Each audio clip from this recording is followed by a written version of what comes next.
we're fortunate to have with us today John Burns and Bill Kirkenir. John has recently been appointed as interim CEO, and Bill is Vice President of Strategic Development for Golden Valley. They both have lengthy resumes, which I won't read because John asked me not to. And he's already wanting to talk, so let's turn him loose. John, the floor is yours. Great, thanks. If you don't mind, can I speak from the sitting position? And let me share with you this the presentation. Good morning. So you're certainly welcome to take one and pass it around. So, as Jim said, my name is John Burns. I'm Vice President, General Counsel with Golden Valley. I've served that role for probably a little over 3 years now. Corey Borgeson, who's CEO, retiring effective March 6th. So I've been appointed interim while the board does a search. I mean, their policies require that they do a search, and they're very committed to ensuring that we get the best qualified CEO to head Golden Valley, because Golden Valley provides an incredible service to Golden Valley, and you guys deserve the best. So with me is Bill Kirkenir. Bill has been with Golden Valley in various capacities for a number of years. He's probably the longest serving. He probably has the longest history with Healy 2 than anybody, because Bill was part of the original development of Healy 2 when they were constructing it eons ago, and he served in the past as a consultant to Golden Valley, and most recently he's been brought in-house, about 2 years, going on 2 years. So he assists us with strategic projects, including working with dispatch. So let's jump into it. So, what Jomo asked me to do is provide an overview of Golden Valley, and then kind of focus specifically, morning, Rick, focus specifically on the RRC and SB 123. So, Bill, if you can, once you drive this. So this is an example of our wind farm and the Healy, solar project. So, Bill, you can scroll. Yeah. So the next slide is our generation. This is when I say GVEA's generation. This is what GVEA uses to produce its power. So we've got Healy 1 and 2 on the top left corner. The smaller one is Healy 1. Top is Healy 2. Healy 1's been, as it says, 1967, and the life cycle. That's an old plant, but the life cycle of Healy 1 is essentially indefinite. Okay, because the technology, as long as you can get the parts and pieces for it, it's relatively indefinite. And so we have, under our consent decree, we've got some obligations associated with Healy 1. Decisions have to be made by 2022, and we either have to put on an SCR or equivalent to focus on emissions by 2024 or shut it down. And it is our cheapest cost of power. Okay, that doesn't include levelized cost of power, though. Okay, that's just when we talk about cost of power, it is our cheapest single source of power, 25, and it is phenomenally reliable. Phenomenally reliable. Like Healy 2, it had its fits and starts when we were starting it up. Healy 2 is, which came on in 2018. We've had some issues with it. I'm happy to say, and we all should knock wood, that it's been running at 50 to 55 megawatts on a continuous basis now for going into the second week.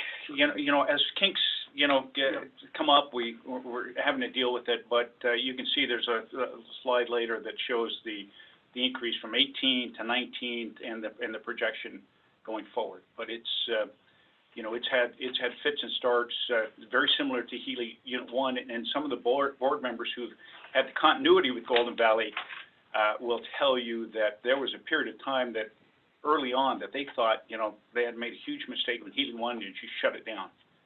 And so it's proven to be phenomenal. But what you can see here is, see the 3 or the 2 on the bottom right side. Look at the age of that. The Zender and the Delta. Okay, 1971. The one in the bottom left, North Pole Frame 7, 1976, what that tells you is that we have a phenomenally old fleet, okay? And so those three are not very efficient, okay? But that's the technology of the time. And so that's one of the strategic issues that we at Golden Valley are going to have to face, is the generation, okay? Because not only are the BTUs inefficient from the standpoint of BTUs, but also emissions. And so the bottom left is our North Pole combined cycle. Okay, it puts out 60 megawatts. It's when we say a combined cycle, Bill, what does it have on the back end that's essentially free energy, the steam, right? So all the gas turbines produce a lot of heat. And if you just let it go out the stack, it goes to waste. So waste heat from the stack at North Pole combined cycle goes through a steam generator. It generates steam, which goes through a steam turbine and a generator, so you get an additional 10 megawatts. So, but that is all captured in the same fuel that you burn. You don't burn any additional fuel for that 10 megawatts. So it's as far as efficiency, it's a hell of a lot more efficient than the three on the right. And what's fortunate for us, both in terms of BTU and emission, what's fortunate for us is that we were successful in renewing our permit for North Pole. We have the ability to put another LM6000 unit there. And if we do that, we essentially can eliminate those other three. And so, one of the things going forward for the board is, from a strategic perspective, is to understand what the financial impact is of it, not just in terms of finance, but also in terms of, carbon. But it's, you can just see, the age on just looking at the age. The solar farm up in the far right just went in 2018. The wind farm, we have 12 turbines. We have space for another 4. The problem that we have been encountering, and hopefully the RRC will assist us with this, the Railroad Reliability Council will assist us with this, is that every utility has to regulate its own renewables. Okay, so we have had the situation where we actually have to shed wind because we can't regulate it. And so with the RRC being able to, the whole system regulating, we may be able to accommodate more wind on the system, which means that, we can put 4 more, we have 4 more pads up there. And so let's maximize, and also, other renewables. Golden Valley is looking to do an RFP to see who's really interested in bringing renewables into our system, because it's got to work. Economically, it also has to work. Next slide. So please stop me at any time. Yeah, Rick. What year is the SCR plan, or you have a decision on that? 2022. 2022. And do you have a swag or an estimate of SCR? Yeah, I'll give you a real big swag. It's 30 to 50 million.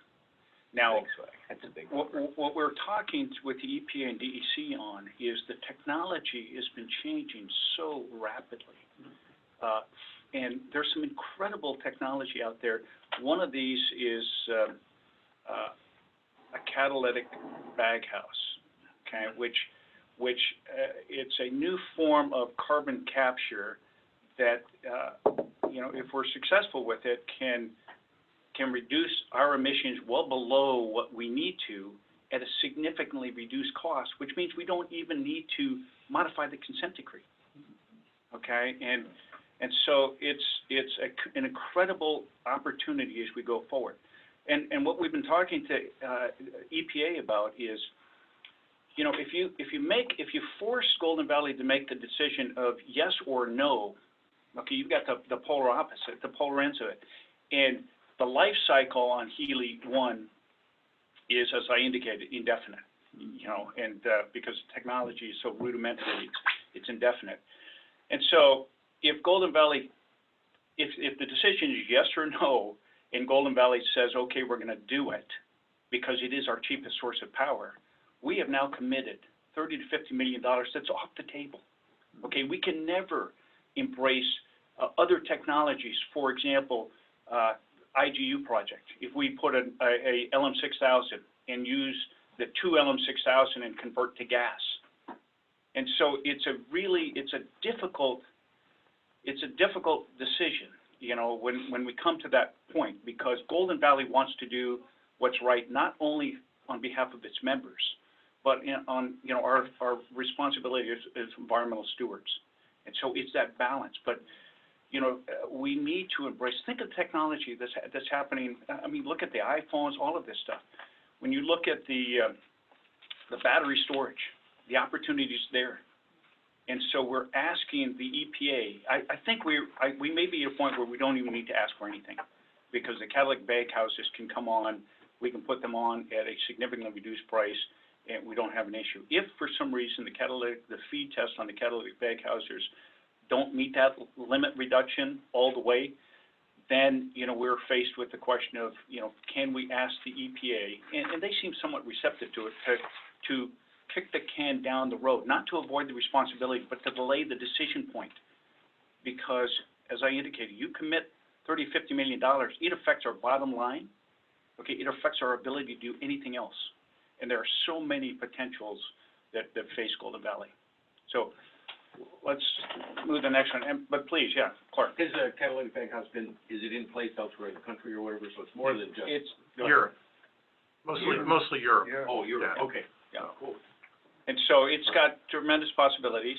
We're doing a front-end engineering design study on it. Yeah. There's a pilot scale one in Alabama that they've tested, and they're willing to actually convert some bars and do a test here before we commit to haul them out, or go as part of the feed study, which is really a good place to be. But, you know, when we talk about, you know, I often, when I was teaching class at the university, it's not a one-way. You know, I'm here to present, but there are some takeaways that I really would like you guys to help with, and that's one of them, okay, is that there's going to come a time where we have to make that decision in Golden Valley. And so, you know, we're going to need your help if we need to work with EPA to get that extension.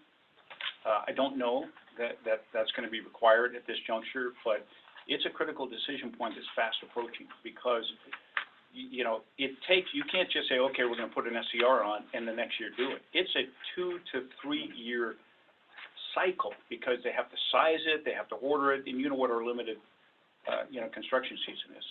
So the we'll keep you potential posted. ask could be to the Environmental Protection Agency, could be to extend the deadline for the For 6 years, yep. For Yep. 6 years, so that'd be 2028. Yep, that's what we're framing it at. Okay. And we've had the dialogue with them on it, and they seem receptive to it. They've not embraced it, understandably, because it would require a modification to the consent decree.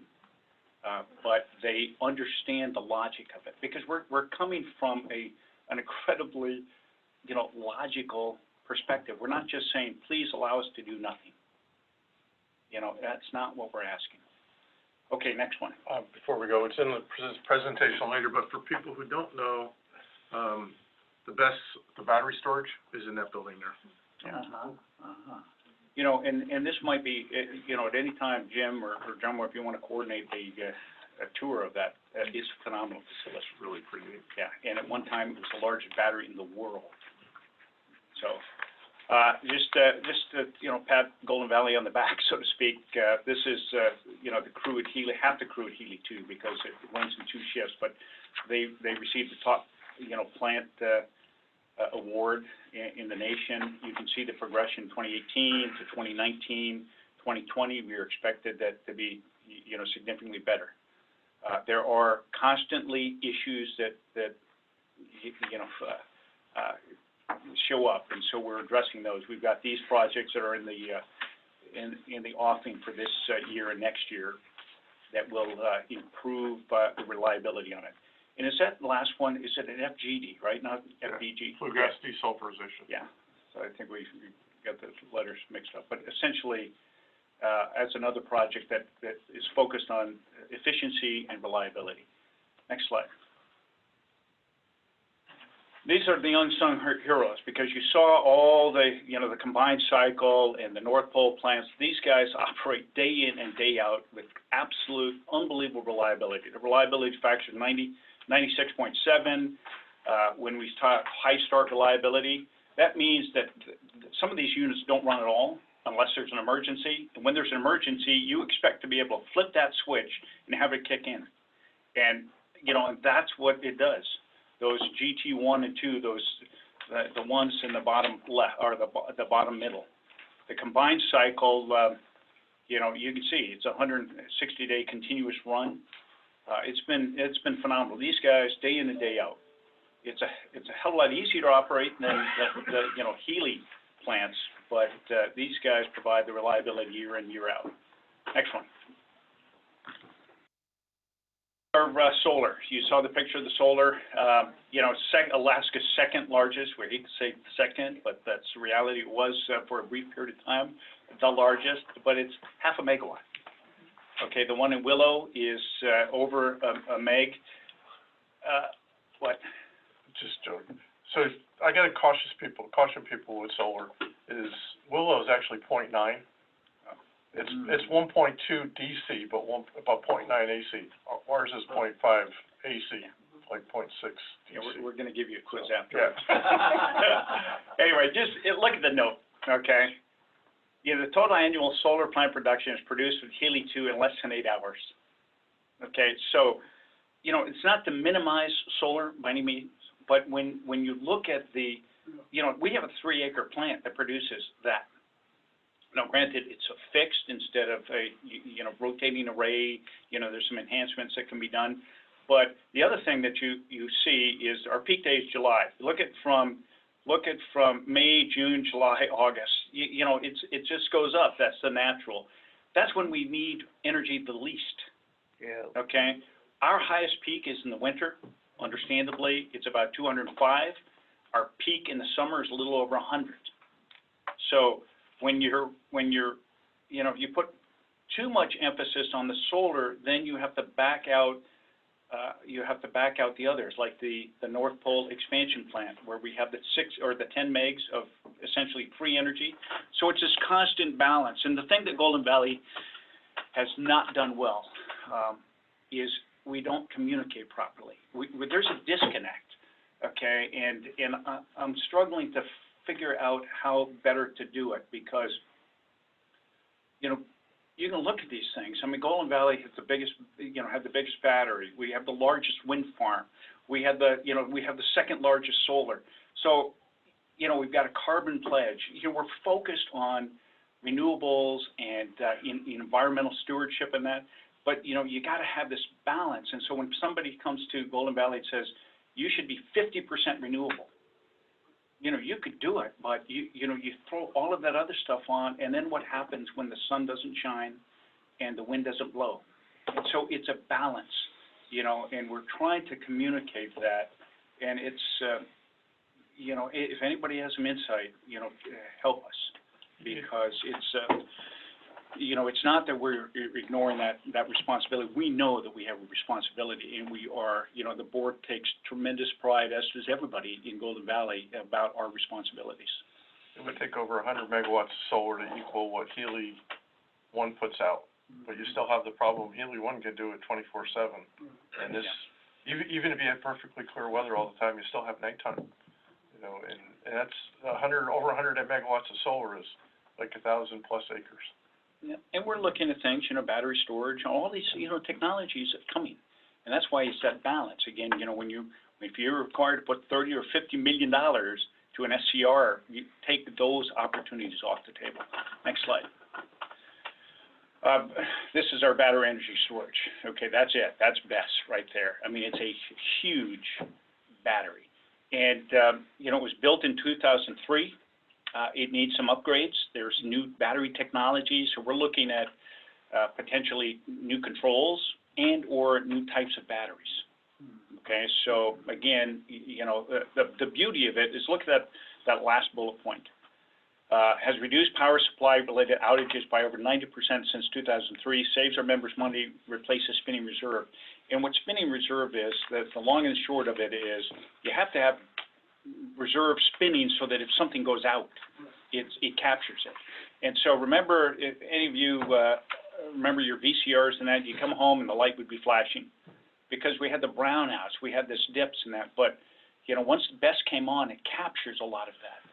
And so it allows us to, when units go out, to have this, 15 minutes where we've got 25 megawatts that can pick up while you start another unit, because units take time to rev up, and that 25 megs in 15 minutes allows that. So it's been a godsend, just tremendous for us. For you, when I say us, it's all about the members. For a sense of scale. Yeah. How much Ooh, man, I thought there was a voice over there. Sorry. What the How much battery capacity would be necessary to have batteries regulate things like the wind and the solar? Well, when you look at, this is 25 megs for 15 minutes. So, it would, that's a heck of a question, but it's really, really big. How's that? And it's the controls, and these batteries would Yeah. be depleted quickly if you started letting them cycle. So you don't want to do it as often, and that's part of the new technology that we're hoping is going to come out. The solid state controls obviously are there, but you need the battery technology that can withstand that constant charging and depleting and charging and depleting. Because you got to remember that, that's 25 megawatts for 15 minutes, but now you got to charge it back up to get that 25 megawatts for another 15 minutes. That's the real problem, is a continuous. Up and down. Yeah. And Okay, next one. then for square footage, what's the floor space being taken up? Boy, if you've been to Bidwell, all of those former Alyeska, Quantum heads. warehouses, it takes up one entire warehouse. So, I mean, I don't know the square footage. I can certainly get that information for you. No, I think we'll take you over Yeah. to your officer for a tour. Yeah, please do. I mean, it'd be phenomenal. I mean, you'll be in absolute awe. Yeah.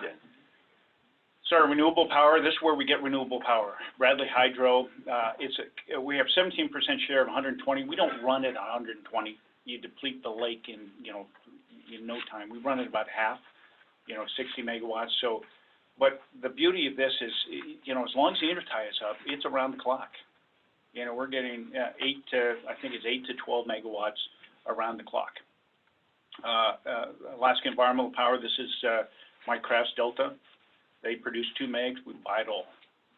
Okay, it's under a special contract, but we buy it all.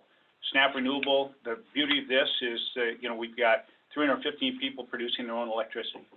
And look at, in 2019 alone, there were 66 new connects. And so, a lot of people are taking that on themselves. It's great. Golden Valley, it just increased our renewable percentage in our tariff from 2 to 4, I think it was. Because we're up, what's that, from 1.5 to 3? Okay, we doubled it. I thought it was 2 to 4, but it's because of that. I mean, we're embracing the reality and encouraging that to come on. So we the board just passed it. We just filed it. So we're in good shape, because we thought we would probably bump up against it in 2020. And with solarized, it's likely to jump some more with that efforts. This is driven in part by tax credits too, so we don't know, but, if that room is there. We're working on it. Good, yeah. So that's just another example. Next one. So this is where we buy power. Remember, we generate power and we buy power. We buy power from Aurora, 25 megawatts. That's been incredibly reliable. Usabelli's operation, it's been incredibly reliable. ML&P power plant, we buy from South Central. So ML&P is where we get most of it, because they've been the cheapest historically. MEA, CEA, and we bring some up from Homer. But most of it is ML&P. It comes up the intertie, okay? And there's a slide that will show you that vulnerability. But this is interesting. The intertie is limited to 75 to 80 megawatts, what it can put on. And remember, the more you put on, the more you lose. But we have historically purchased 50 to 60 megawatts, okay? But when all of our optimized generation is on Healy, Eva Creek Wind, Bradley Hydro, and North Pole expansion, those are the most efficient, we bring up our Bradley. And so, that shows you the, how, the impact of Healy 2. Okay, next slide. Bad slide. Hate to see this, okay? You can see the red bars, March, this is our COPA. Every quarter we file a COPA. And the COPA is a pass-through, okay? It's the cost of power. So this is fuel and purchase power, okay? I'm happy to say the COPA for this the next quarter is level, okay? And we fully expect to have a radical drop in the quarter after, okay? But this quarter, from March, April, May, won't be increasing, won't be dropping. It'll drop slightly, but it won't be dropping. But it's level. So go to the next slide, and this will explain the increase. Here's what happened. So for the COPA period, December to February, it's almost over. It rose almost 20%. Okay, and remember, it's a complete pass-through. So that was almost $11 increase to a residential bill. Average residential was 600, kilowatts per month. Here's what happened. The impact of Swan Lake Fire on the southern transmission. Remember we called it the SQ line. That fire happened. It took out Bradley. Nobody could get Bradley. So the energy that we were getting from Bradley, which is essentially free, okay, because the debts are, the bonds are almost paid off. I mean, it's the lowest cost. It went out. So not only don't we get it, but South Central didn't get it. So there's no economy energy coming up the line to us. So we have double whammy. And then on top of it, Healy 2 continued to have some issues. In fact, for almost a month period, it was down, vast majority of it. So those three combinations we ended up having to generate, remember the first slide I showed you the pictures with, using some of our three worst efficient, the highest cost. And so that's what happened. And so it was the perfect storm. But what it does show us is the vulnerability of our system. Okay? And so, anyway, but I'm happy to say that. Vulnerable on a cost basis, it looks like, as far as, again, our local generation capacity is quite robust. Oh, yeah. No, our local generation capacity is robust, but, you got to go back to our mission. Our mission is reliable, reasonably priced energy, and when we're burning something that runs at, $210 to $240 a megawatt, that's not reasonable priced. It's necessary. We try never to run it, but, our dispatch people hate to give the signal to turn it on, because we know that meter, is, the price. So at any rate, it's a complete pass-through. It's just a dollar. Golden Valley marks nothing up. It's just a complete pass-through on this component. Next slide. This shows 2015 to 2020. Golden Valley's cost went from 20.7 to 22. January of 2022 or 20 is 22 cents. Look at what CEA went from 15.7 to 20 cents. Well, at one time, I think Corey may have said, "Don't worry, guys. The cost will start evening out." We were kind of hoping we'd be going down to meet their 15.7, not the other way. But that's the cost. This is a really interesting slide. This shows the different service areas within the rail belt. Okay, you see this line right here? That's like an extension cord. Okay, that extension cord cracks or gets unplugged. We get nothing up the intertie, and in 30 below, we've got to be able to be self-sufficient. And that's why, we have to worry about our generation mix, because this is run about 88% efficiency. And the older it gets, the more, we've had problems. And this December, we were, in a point of real serious vulnerability, because the intertie went out. We had one of our units down, one of our GT, our gas turbine units were down. We were at the point where we almost had to turn on Delta. And if Delta had to be turned on, we would then have to start shutting down. First it would have been Fort Knox, then Pogo, then Alyeska. It starts cascading down. That's the vulnerability of it. And the other vulnerability is fuel oil. because, we were put on rations, because it's, the dynamics is really interesting, because when the intertie is down, we run on essentially fuel oil. And when we're in the coldest months, remember, Flint Hills pulled out. Thank goodness we have Petrostar, and they are a tremendous resource for us and a great ally.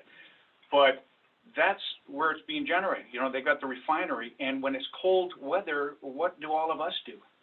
We turn up our heat.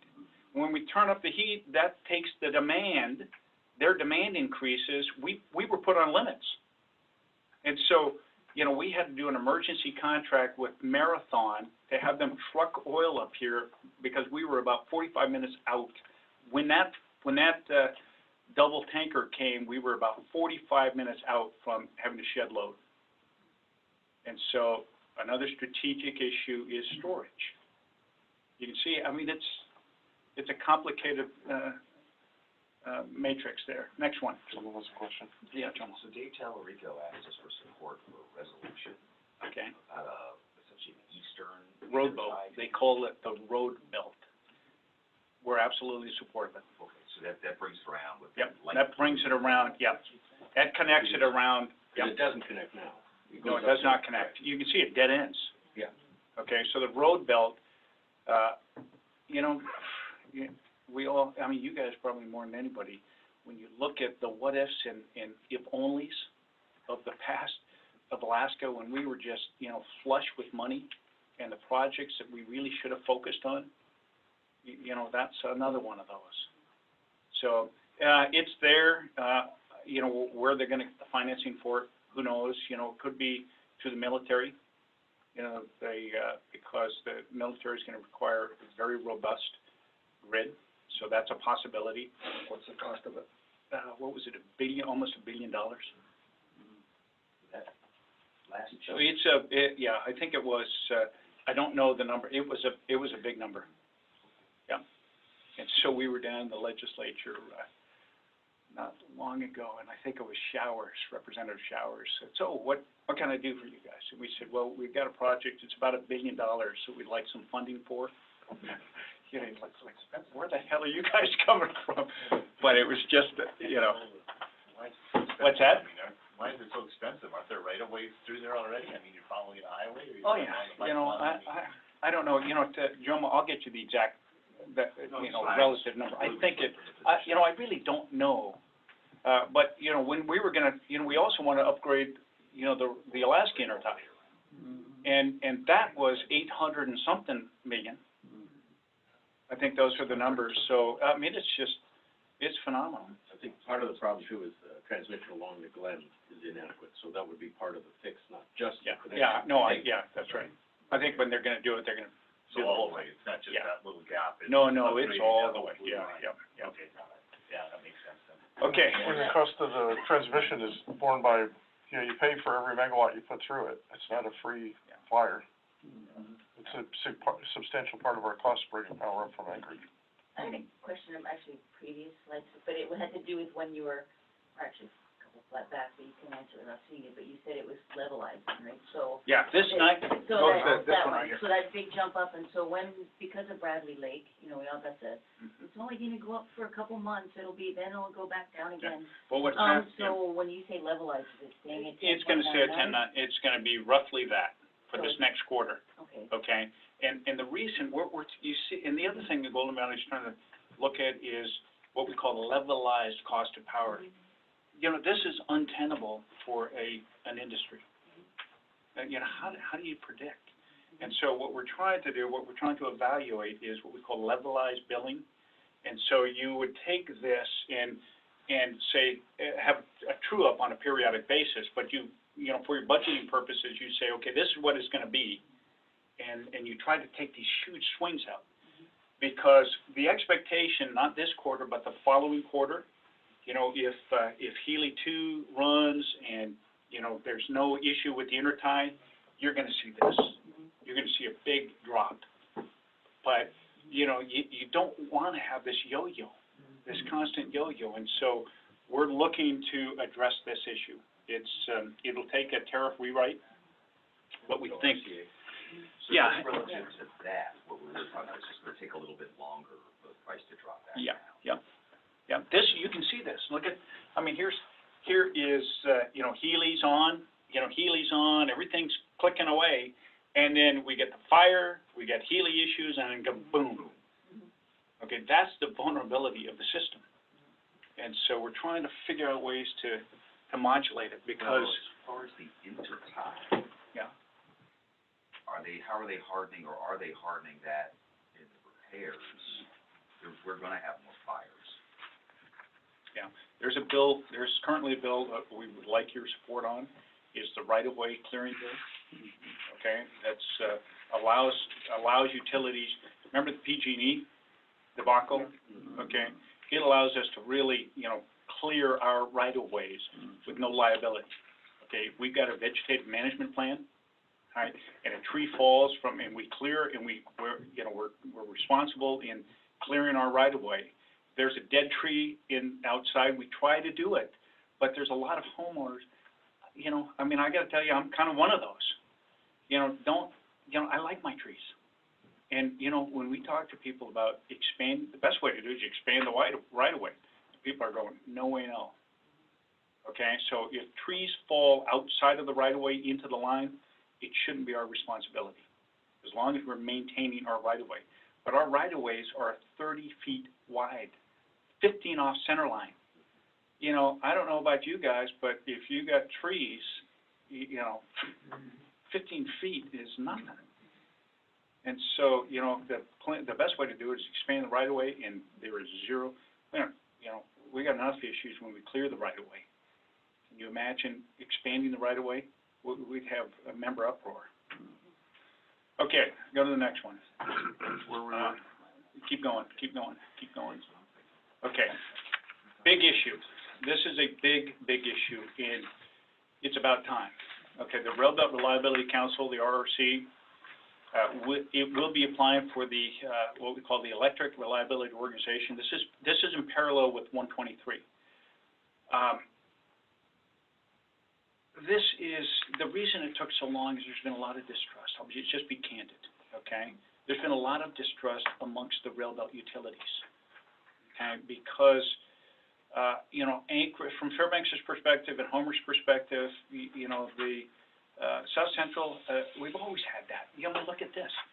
South Central's getting all the money, okay? And so we worry about these sorts of things, that will South Central really be looking after the interests of you know, the North and you know, and the South? And so there's been some reluctance, but, you know, we got to take our head out of the sand, and we've got to embrace, and we've got to be actively communicating. And so this RRC was formed, and these are the four principles of it. Reliability standards that are system-wide. The entire rail belt has the same reliability standards. Develop, adopt, and administer open access rules, cost system allocation procedures, and interconnection protocols. So if an IPP wants to hook on to our system at Golden Valley, it meets the same interconnection protocols as the South. So, you know, it helps facilitate projects coming on. And the same thing with, you know, cost allocation procedures. Homer is doing a Tesla battery, 40 megawatt Tesla battery. Okay, to the extent that they can be used in the intertie, some of that cost allocation should be, you know, they shouldn't have to bear it alone. Because if there's a benefit through the system, as long as the system can use it, you know, and that's how we have the opportunity to regulate, bring more renewables into the system. Okay, because if you have a wind farm in our system, and you have a wind farm, let's say in Homer, if you have, instead of us having to regulate our own and Homer having to regulate their own, if you can get the regimes, if the wind is blowing at different times, it takes one regulating facility. And so it's a lot more efficient. But you need to be working collaboratively and cooperatively to achieve that. And so this organization will do it. Develop and adopt integrated resource plans for the entire railbelt system. Every utility does that.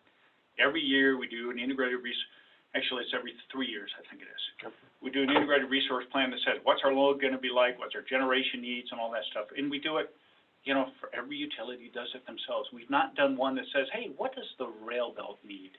Okay, Golden Valley, what are you doing? Oh, shoot, you're doing that, or Homer, you know, you're putting a 40 megawatt. Boy, what's the cost of putting 60 megawatts on?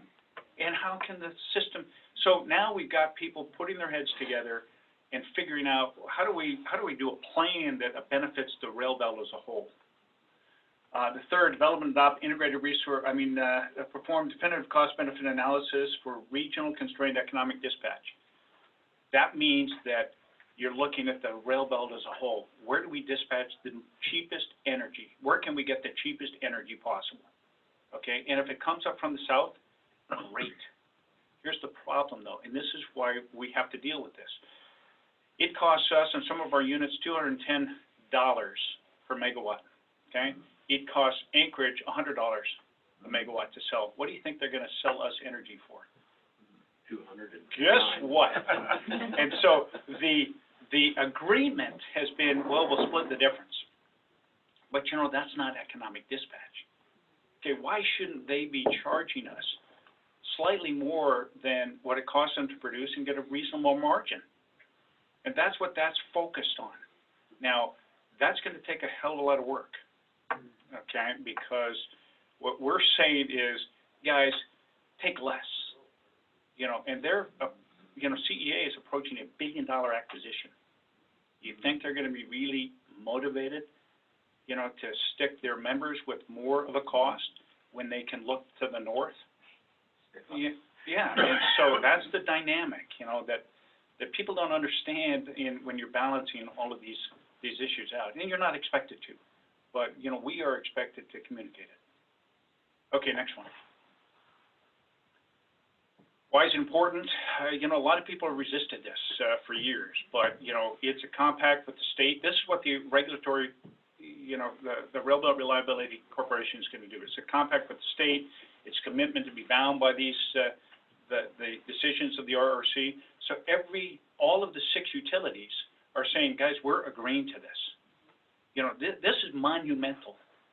And yes, it should have happened a long time ago, but this is an amazing achievement to get 6 utilities to sign off on it. And I was part of the what we call the organization development team, and it was like an intervention. And what I mean by that is the 6 utilities are sitting around, and we had to address past wrongs and bury those in order to move forward, because there was some real serious frustration and distrust. But the only way we achieved it was to have these meetings. I mean, I got tired of these meetings went on forever. And it's an 8-page agreement that took damn near a year. But it's done. And so, it's a commitment. Next one. John, you say it's done, so those 6 utilities have all agreed to it and signed it? Yep, we signed it. And does that comply? So a few years back, the legislature kind of mandated, utilities. This next one, look at this next one. Because, so this is next steps on the RRC. The first 2 have been achieved. So the board consists of 12 members, and it's 6 utilities and 6 non-utilities, okay? Because one of the frustrations that people, I think, appropriately had for us, when I say people, other non-utilities, independent power producers, you guys make decisions in a vacuum, okay? You don't really, you think you're benevolent dictators, okay? But you're not really benevolent. You're just thinking about your own interests. And so that's what this RRC was all about. It brings non-utility stakeholders to this table, and you sit down and you say, they're participants in the integrated resource planning, all of these things. So their voice is heard. There's no guarantee that everybody's going to get what they want, but everybody is part of the decision-making process. And on top of that, we have AEA. AEA is a member. RCA and RAPA, the Regulatory Commission of Alaska, and the RAPA, which is the Consumer Advocacy Group for the state, they're non-voting delegates on it. So they don't vote, but they are there. So because everything has to ultimately go through the RCA, so we want to understand some of these issues. And, it's going very, very well. We expect that, by May 30th, the entire composition of the board will be chosen. And, we're gonna then start with complete the foundational documents, and the organization is gonna be formed, and then it does all this stuff, the rail belt reliability, the integrated resource plan, all of this stuff.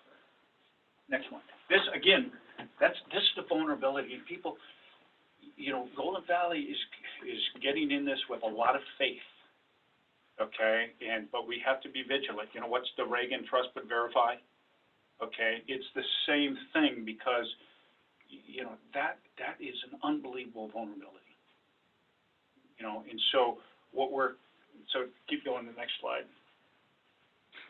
So this is Senate Bill 123, okay? Because the legislature, this bill came in and was introduced in May, before the RRC was signed. And the legislature said essentially to everybody, look at guys, you've been telling us that you're gonna deliver for years, okay? We don't trust that you're gonna deliver, okay? And so we're gonna backstop this thing. We're gonna have a bill, and either you get your stuff together, or we're gonna do it for you.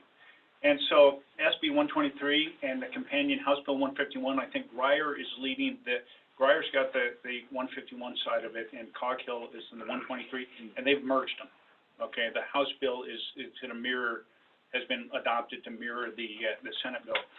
And essentially what it does is gives the authority of the RCA to create an electric reliability organization that essentially says, if somebody doesn't apply to you, well, i.e. RRC, then you, the RCA, have the ability to create one. And you have the authority over the ERO once formed. So the RRC, the Railroad Reliability Council, is intending to, become the ERO, and we'll actively pursue that. It also says, it requires the ERO to develop an integrated resource plan. So don't just tell us that in the MOU, you have to do it. And then finally, this one is the one that's created a little more angst, particularly for Golden Valley, is the project pre-approval. And it says public utility is interconnected and it's the interconnected bulk electric system, the IBES, which we are. The rail belt is an interconnected bulk electric system. May not construct a large energy facility unless the RCA determines that the facility meets these criteria. It's necessary, complies with the reliability standard, meet the load serving entity substantially served by that facility. So if when Golden Valley wants to replace those units, we have to apply for pre-approval. Now, essentially, we would have to do it. In the past, we haven't had apply for pre-approval, but we have to submit it on a tariff, rate recovery, and what they do is they look at whether they do a prudency factor. So it's an after the fact, and that's what happened with the Beluga. Providence challenged the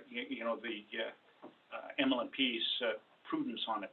So this just gets project pre-approval. The concern on Golden Valley's part is that we need to replace those 3 units. We probably want to put an LM6000. What we don't want to do is submit the application to the RCA, and then the Southern utilities say, no, bring it all up the intertie.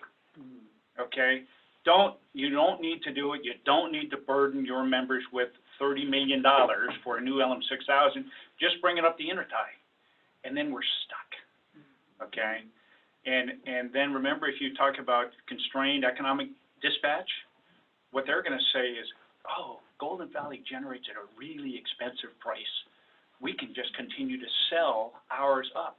We don't want them to, get to the point where they can start exporting. And so there's some vulnerability there. But Golden Valley has said, we're in this together, and we're going to trust that, the RCA's got our back, and, that reason will prevail. That, be candid, that's the most vulnerability in this whole bill. Okay. Isn't that also part of the beauty of having 6 non-utility members, and that there are voices that are not, you're not just GVEA and GVEA and AGA, Yeah. This isn't the RRC though. No. Okay, this is the RCA Yep. project pre-approval. And, you know, the RCA is a political body, you know, of which the interior has no representation. Okay, that's another thing to put on your agenda, is we have 2 RCA members that are, 2021, 2022. We should have somebody who understands the interior of Alaska. And so, you know, this, I mean, it's great stuff. Golden Valley's completely supportive of it.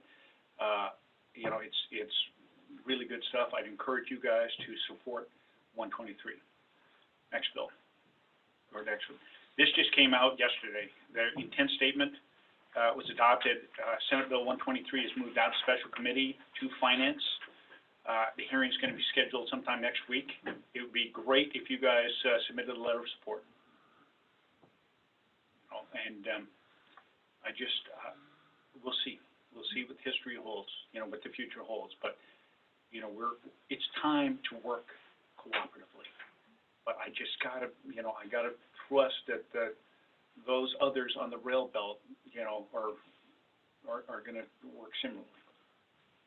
So it's just something, and if not, you know, I'll be here in spades. But, you know, that's why, and this is why the board is really, when they're looking for this new, you know, on the, doing their search, they're very mindful of the fact that, you know, this, whoever it is that serves as the next CEO has got to be intimately familiar with railroad issues, has got to be intimately familiar with the legislative process and local politics. Because we are now not just us. Okay, we're now, you know, totally engaged, and we should be totally engaged at the statewide issues. Go ahead, next one. I do have a quick question. Yep. So, under a transco, it would be an actual corporation, and they would be able to, I assume, take on debt, and its whole bailiwick would be transmission, just making sure that, you know, the electrons can move all over the system. Under this regime, I guess, again, talking about the vulnerability of the existing intertie down to Anchorage, how will that be?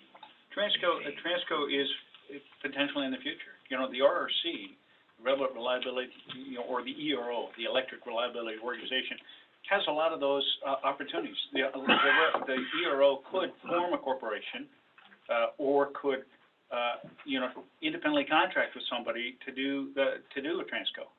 But we can't, you know, you gotta baby steps before you can run. And I think that was part of the frustration, is that, you know, some on the utilities got ahead of the consensus and filed the transco, and then right away, because not everybody was in it, you know, those who weren't in it just killed it. And so, you know, the RRC and the companion 123 are really, really great opportunities. That is definitely right. Yeah, they're absolutely, and long overdue. Next one. I'll try to hurry this up real quick. Other things on the rail belt, MLP sale. MLP, Chugach, big deal. It's about $1 billion. Our big concern, the reason we initially challenged it, is that we get economy energy from Anchorage, right? And it was from MLP. And when MLP goes away, you know, we talked about the decremental. If it costs them $110 to produce and it costs us $240, they're not going to sell it to us $110. So we wanted to ensure that we would, a couple things. So we told CEA, and this was, you know, kind of hard leveraging, but what we told them is that, look, we'll withdraw our, you know, our objections to it and support it if you will allow us additional capacity on Bradley. Now, that doesn't mean more energy. It allows us to bring it up at times when we needed more of it. So think about sucking through a straw, right? If you get a bigger straw, you can, you know, take more up faster, okay? So we're not increasing what we can take up. We still have volume, but we need it at different times. And so having additional capacity will allow us to bring it in optimally to regulate, you know, renewables and that sort of thing. And then the other was ensuring that they would sell us 120,000 megawatts of economy energy over a 3-year period at a fixed margin. Okay, so instead of selling it to us like $70 more, I think that fixed margin and the fixed non-fuel variable was $11 more. Okay, I mean, unbelievable. And the other thing, we're not stuck using their gas. Okay, if we can find a gas source cheaper, they're good to burn it for us. So a real positive. We've withdrawn our objection, but it's contingent upon the successful closure of the sale, which RCA is until February 28th to make that decision. And and I think it's I'm optimistic that it's gonna work. That it'll be approved. Transco, that's just it's there because it was something that was started, it died. Lack of a consensus. In fact, Art, the group that had filed it withdrew. Okay, next one. Let's see if I can hurry this up. There's just two others. We spent a long time on RRC and SB 123. These are other things at Golden Valley. We never forget the fact that we are a co-op. Okay, you are the owners of Golden Valley. One of our big obligations is to serve. And so we're always looking at ways to provide better service. We did a meter replacement, notwithstanding that there was a lot, there was some concern in the community about, privacy and all that stuff. It's been, we have a very tight confidentiality policy. You don't get anything from us unless it's through a subpoena.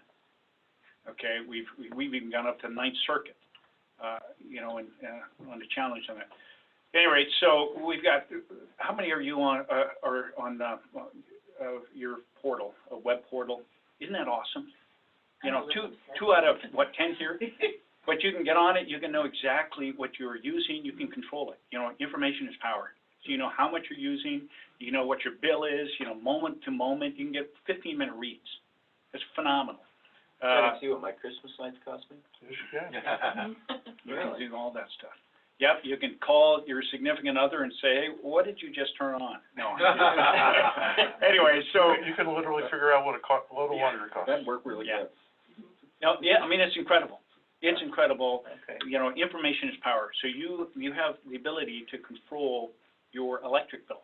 And, it's amazing that people don't know what's on. You plug in your car and you forget about it. All of these things. What you should do, I have a different program. I have a little app, it's called Sense. And I was actually walking around this morning and turned on the lamp. And, I first plugged it in, I see the baseline. Turn on the lamp and it goes up 200, something, kilowatts. And then, and then the furnace kicks on. It goes up 400 and something. Refrigerator, and so you see this level and all of a sudden, boom. And that's how, think about when we all get up about the same time. And so Golden Valley's load goes here and then it goes, and it comes down, that sort of thing. And that's how it mirrors us. So anyway, lots of cool things. Who uses the alerts? You can set up in the portal too. You picked a threshold, but mine's like 75 kilowatt hours a week. And when I go over 75 kilowatt hours a week, I get a text message from Golden Valley that says you've reached your threshold. And you're still going to use it, but it's cool. It's really just a reminder that, okay, well, maybe I need to. All of this. So you get a text alert? Don't look at me, I don't do it. Yeah, but you can. But you can. I was impressed. No. But yeah, you can. He does it. No, but just as a quick thing that Jamie knows about this, so we've been involved with the Solar Rights program. Yep. And we are also stressing energy efficiency in HomeSense. And so my part of the presentations has been talking about the HomeSense program and also the portal using data from my house, and which now everybody who has seen it can see the days when I shower. Because you can see, I pointed out, because it's actually pretty cool. I showed it and broken down, and you can see when my hot water heater kicks on. You can see when the things, and I have all 20-year-old utilities, appliances, and an electric hot water heater that's on a timer. I put a blanket around it. It's amazing stuff. And that peak when it kicks on dropped by 0.3. Yeah. It's amazing stuff. You can stuff. see all sorts of cool stuff with that. Yep. And so, payment kiosks, we're trying to make things more efficient. We've got the one at, urge you to, most of you guys are probably on auto pay, which we're trying to get everybody to be, but, not everybody is. And right-of-way clearing, we're going heavy on that.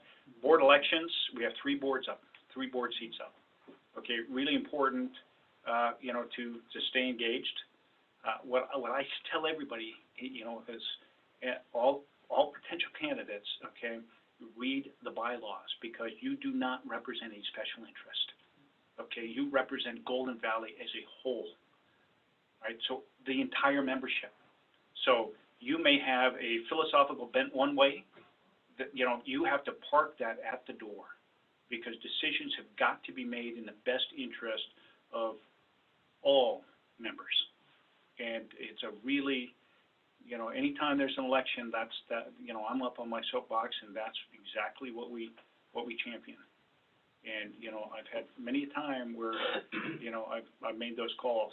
Next, I think we're done. That payment kiosk, by the way.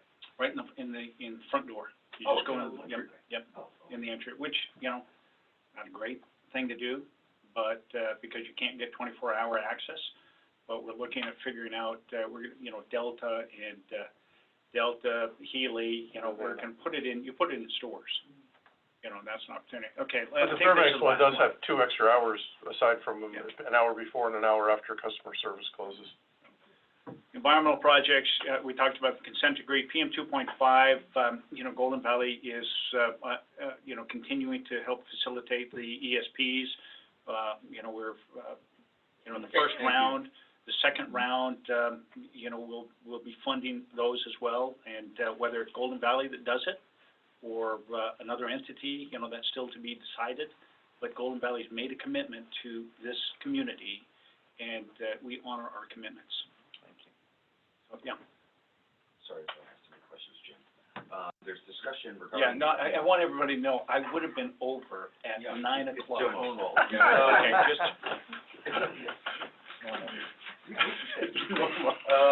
I work here. So, the efficiency rating on those older plants out in North Pole, again, there's the combined cycle boosts its efficiency because it's using that extra heat. There's discussion regarding, Aurora possibly putting in a, kiln, a wood drying kiln. Would there be those kinds of BTUs available out there in North Pole too, by these? But that's really what but the we're kiln talking is not about. gonna go there. Where Usability's thinking about putting the kiln is, Oh, I know, not, but I think, Isn't that, or you want a second kiln? I think there should be 2. One kiln okay. for this community, this spread out, plus all I- that I'm- traffic down on yeah, Second I'm sure there's available energy for it. You know, you know, it's, Not something you all have discussed internally, but. no. Yeah, you wouldn't start one of those frame units to generate that heat. Maybe there is still the residual heat from the combined cycle. You know, you know, the efficiencies and the cost of these, it's, you know, all heat rate. It's BTUs per kilowatt hour. You know, some of these older ones are 25,000. North Pole combined cycle is 7,000.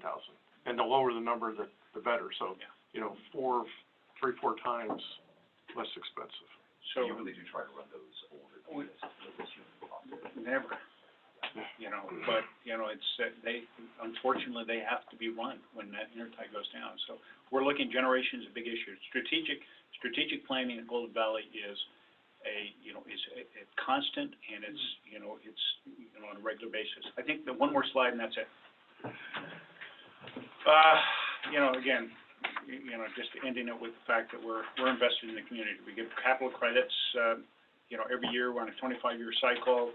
United Way, top business, 2018. You know, I don't know where we're at 2019, but we're, you know, it was more than 2018. So where that pans out at the end of the year, $1 million in good sense, that's a roundup program. Okay, if your bill is, $167.20, it's 168. And, you know, that has resulted in $1 million going into this community. We give the tree giveaway, scholarships, you know, we volunteer, all of that stuff that any civic-minded organization does. And we're completely committed. I think that's it, isn't it? Yep. Okay. So, Jim, you got questions? No, he's done. Anyway, well, listen, you know, thank you guys very much. I'm sorry that I was so long-winded, but Jomo asked for a thorough overview of Golden Valley and where we see the future.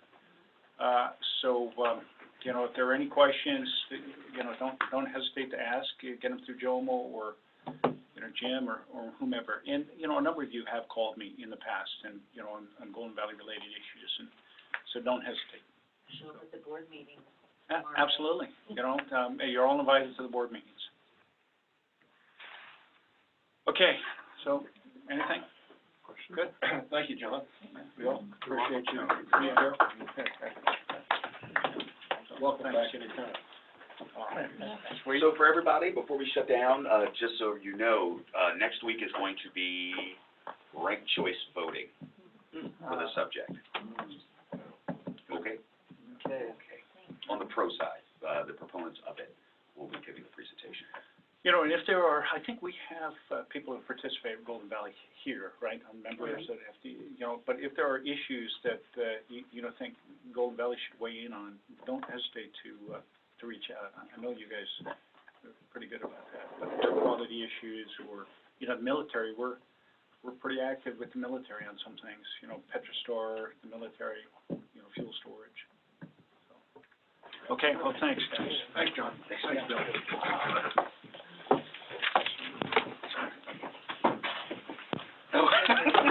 Hey, you have to go to our conference. ESP. I know, I don't, man, We're go for it, committed I don't and, care.